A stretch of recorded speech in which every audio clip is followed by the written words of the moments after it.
ఇప్పుడు ప్రస్తుతం బాగా స్క్రోలింగ్ ఏంటంటే రఘురామకృష్ణరాజు గారు రాశారు లేక మరి ఈయన్ని డిస్మిస్ చేస్తారా సర్వీస్లో, అసలు సర్వీస్ రూల్స్ ఏం చెప్తున్నాయి, ఇతను వ్యాఖ్యలు వివాదాస్పదం ఎందుకని, ఏ రూల్ ప్రకారం ఇది ఎగనెస్ట్ అనేది పెద్ద చర్చ జరుగుతుంది. అయితే ఇవన్నీ మనం కంక్లూడ్ చేద్దాం ఎందుకనే విషయం నెక్స్ట్ మనం మాటల్లో.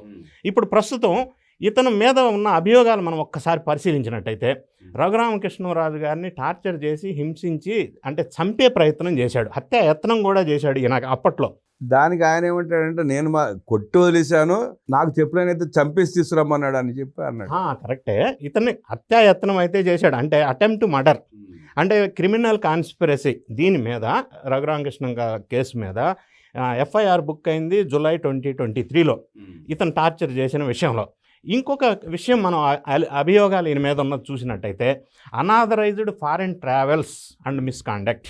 అంటే ఈయన 2019-24 టైంలో ఈయన పదవి అనుభవించాడు. సిఐడిలో అడిషనల్ డీజీపీ సిఐడి ఆ పీరియడ్లో పదవి చేశాడు. ఆ టైంలో ఏం చేశాడంటే ఫారిన్ ట్రావెల్స్ వెళ్ళటం అనేది ఆల్ ఇండియా సర్వీసెస్ ఎంప్లాయీస్కి with prior approval and permission from the government.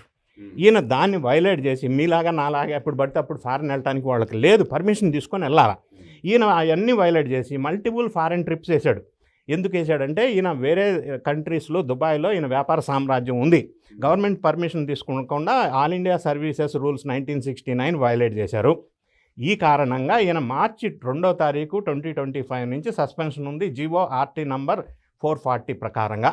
So ఇప్పటికి కూడా ఆయన అప్పటి నుంచి సస్పెన్షన్లో కొనసాగుతున్నాడు.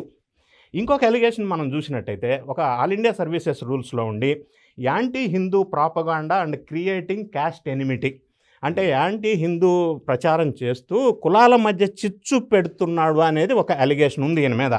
ఎందుకంటే అంబేద్కర్ ఇండియా మిషన్ అని చెప్పి ఒక సంస్థను స్థాపించి ఈ హిందువుల మీద ఈయన ప్రాపగాండా నెగిటివ్గా చేస్తున్నాడు.